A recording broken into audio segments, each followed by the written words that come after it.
पूर्वी उत्तर भारत के एक छोटे से गांव सोनापुर में सुबह बहुत सादगी से आती थी। न कोई बड़ी इमारतें, न ऊंची ऊंची सड़कों का शोर।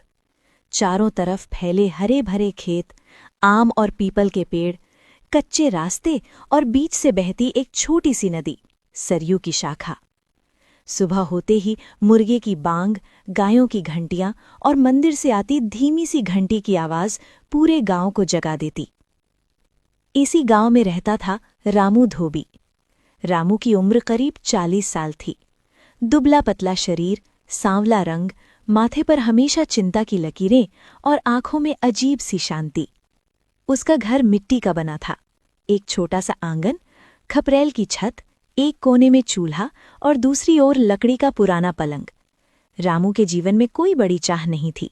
बस इतना चाहता था कि रोज काम मिले, पेट भर खाना हो और उसका गधा कालू स्वस्थ रहे, क्योंकि रामू की दुनिया का सबसे बड़ा सहारा वही गधा था। कालू काला नहीं था, लेकिन बचपन से उसका नाम कालू ही पड़ गया था।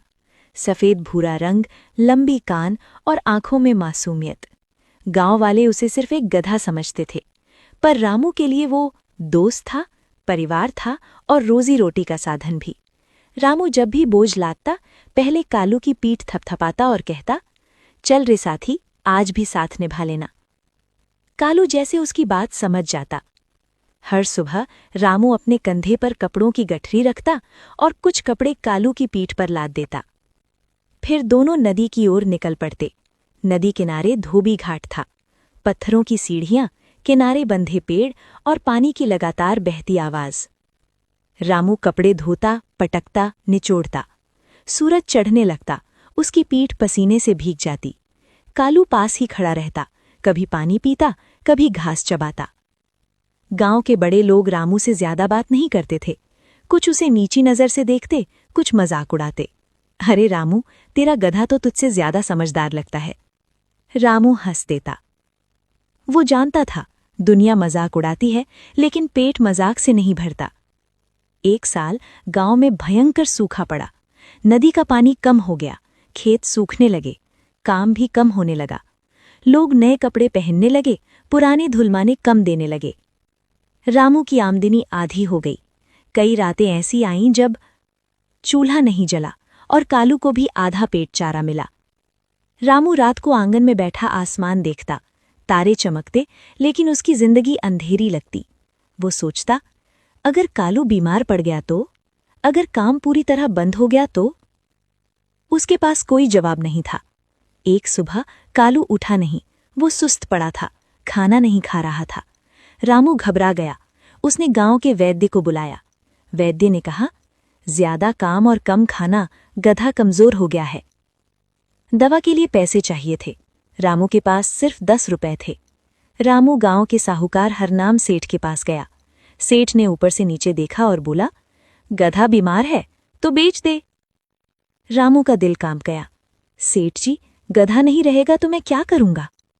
सेठ हंसा। गरीब का भरोसा भी गधे जैसा ही होता है। फिर भी उसने कर्ज दे दिया, भारी ब्याज पर। रामू ने दिन रात मेहनत की, खुद कम खाया, कालू को पूरा खिलाया। धीरे धीरे कालू ठीक होने लगा। रामू की आंखों में फिर से उम्मीद जागी। कुछ साल बाद गांव में सड़क बनी। शहर से लोग आने लगे।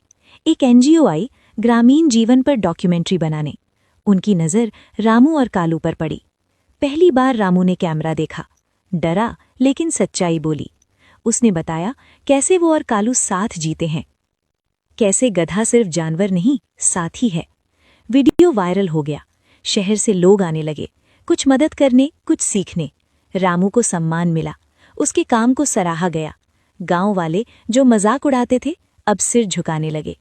समय सब बदल देता है। एक दिन कालू बहुत बूढ़ा हो गया, चल नहीं पाता था। रामू उसके पास बैठा रहा, उसका सिर गोद में रखा। कालू ने आखिरी सांस ली। रामू रोया नहीं, बस बोला, तू गधा नहीं था, तो मेरा भाग्य था। आज भी सोनापुर गांव में लोग रामू को जानते हैं।